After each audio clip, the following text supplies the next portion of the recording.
The ambassador said Russia is not going to invade. All signs point to an invasion. He also said sanctions don't work. General, how do you interpret that, Dave Fraser?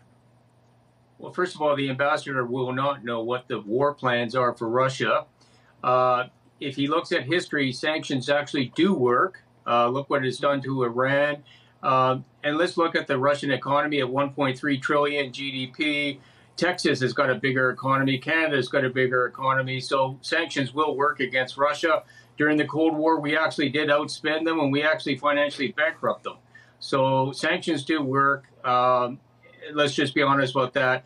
And those troop deployments around Ukraine are new. They are on Russian territory, but they weren't there a few months ago. So this is saber rattling at its best.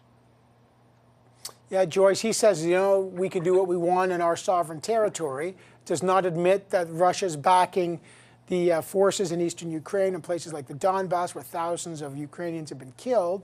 But what do you make of the fact that he's coming on this show saying, sanctions, we don't care?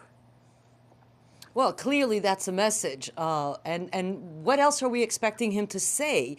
Of course the sanctions will hurt. I agree totally with the general. It will hurt the economy.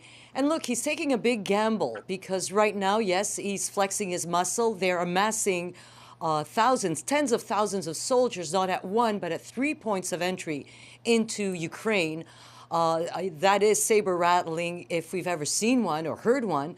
But, you know, he's gambling as well because once, you know, if this does happen and, you know, Russian soldiers come back in body bags, you know, he will have to pay also a political price. So he can, you know, go ahead with any disinformation campaign, fake news in Russia saying that actually Russia is the one being aggressed by NATO, which is closing in on Russia, because that is the narrative over there. That is what he's telling his people. So, you know, obviously the sanctions work. What the Ukrainians are saying, however, is the sanctions have to start now as a deterrent. Those weapons that the Europeans are sending, the Brits are sending, that they want from the Canadians, they called the so-called defensive weapons. And the ambassador was quite right in responding that, you know, defensive weapons are weapons. They're all offensive weapons. They kill people. You know, that's what they need now. The Ukrainians say once the Russians are in their territory, it will be too late. On the other hand, sending those weapons is also a form of aggression. So, you know, one is to hope that the diplomatic efforts will work. We know that the Secretary of State is meeting tomorrow with the Foreign Affairs Minister of Russia, Sergei Lavrov.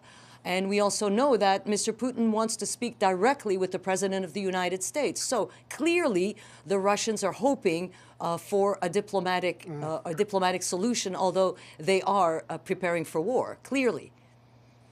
Ben's just weigh in. The Russian ambassador telling me Russia would regard Canada sending weapons like the UK as an escalation of tensions.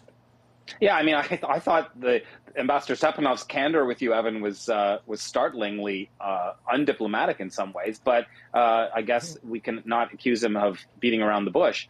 I think one point that he made about not caring about sanctions, I think he's saying that because he's mindful that Russia supplies about 40% of the natural gas that powers Western Europe. So a country like Germany needs Russian natural gas to heat and to move its massive economy. So this isn't quite the same as a country like Iran or something like that suffering that we can starve with sanctions. It's a little bit more complicated, I think, than that. But 100,000 troops on the border of Ukraine, that's a really scary situation. We know what happened in Crimea 7-8 years ago. I know the Crimean situation is a little bit different because Crimea, of course, was part of the Soviet Union until 1954 after Stalin died, and it got transferred to the Ukrainian SSR. And it's been disputed ever since. Obviously, NATO thinks that it should be part of Ukraine, and the Russians think that it's part of Mother Russia. So it's a little bit different. But this is a worrying situation. And Joyce and the general are right. This is saber rattling.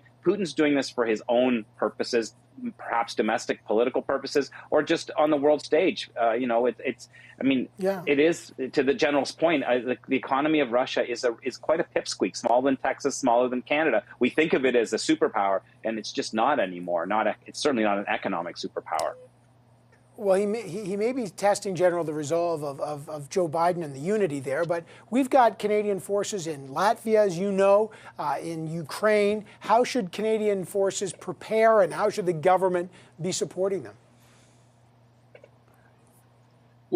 Well, first of all, I mean, this is a political problem today. It's not a military one, and there's nothing we can do militarily. We're on the west side of Ukraine, and 200 trainers inside of Ukraine, and 1,000 or so in Latvia, whatnot. We don't matter on the military side of the house. We do matter on the political side of the house, and we've got to find a political solution to this. And this is where sanctions, this is where the dialogue that the leaders have to get engaged in. And Putin is testing the West. He's testing Biden, who he thinks is weak right now, domestically, weak internationally.